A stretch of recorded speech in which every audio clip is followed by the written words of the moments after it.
মা খাদিজাতুল কুবরাকে কবরে রাখার পরে নবীজি কবর পারে বসে আছেন, মাটি চাপা দেওয়া হয়েছে, নবী বসে আছেন।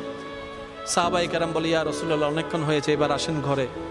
নবী বলছেন, ও আমার সাহাবা, যিনি শুয়ে আছেন উনি আমার দুঃখের দিনের বন্ধু, আমার অসহায় সময়ের মধ্যে উনি সহায় হয়ে পাশে দাঁড়িয়েছেন।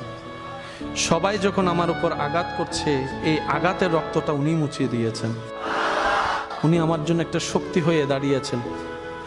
আমার খাদিজা, আমার স্ত্রী, তোমাদের উম্মাহাতুল মুমিনিন। ইয়া রাসূলুল্লাহ, একটু ঘরে আসেন। নবী বললেন, একটু পরেই ওনার কবরে ফেরেশতা আসবে প্রশ্ন করার জন্য। আমি নবী বসে আছি, আমার খাদিজার প্রশ্নের উত্তর আল্লাহর হুকুমে খাদিজার পক্ষ হয়ে আমি নবী উত্তর দেওয়ার জন্য।